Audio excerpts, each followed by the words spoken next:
Welcome to the workbench of chaos. Mostly because most of the stuff I have here are pretty chaotic, undone, unfinished, unpainted, and probably not secured enough for household use.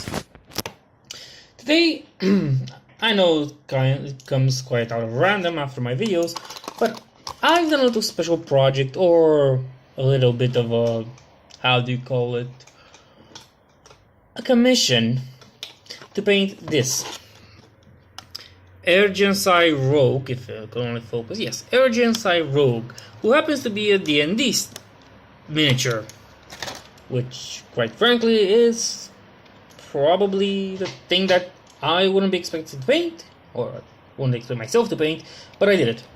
And these are the models that came with it. I've decided to take different approaches to both of them. This one being with more colors on her, to make sure it captures the colorfulness of this race. And this one is more green, so it can look like a ranger. Why did I decide to paint him rangerish? Mostly because they look like rangers, they don't look like rogues. I mean, this one has like a sword, but that's about it. They're still rangers. The box says they're HD minis, but I think that's quite a lie, knowing how Games Workshop does their stuff.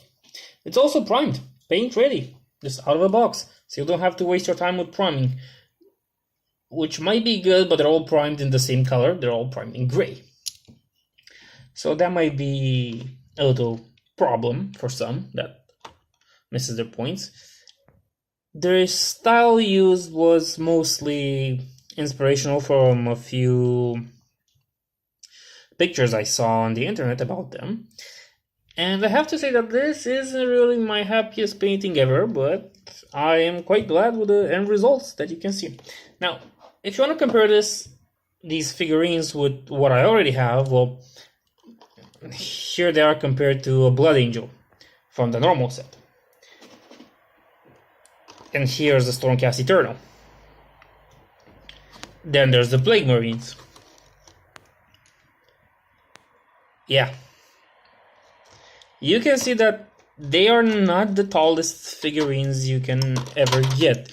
Quite frankly, they are as small or even smaller than a Pokeswalker, as you can see here. But they still offer the nice D&D effect.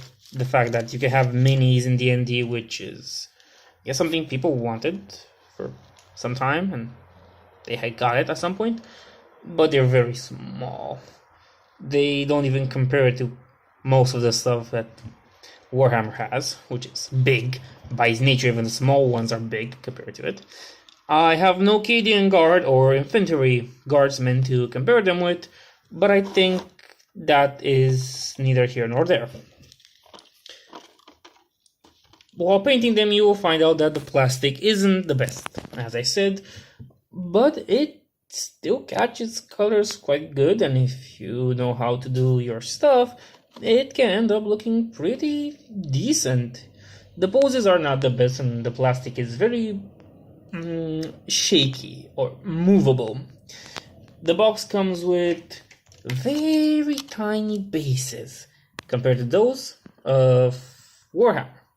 But again, it's to be expected from something that bases itself more on the story than on the miniatures. It comes with tiny bases. This project is an interesting one. If you don't know about D&D and want to learn more, I suggest getting into it. It's a fun game that can have really amazing looking miniatures.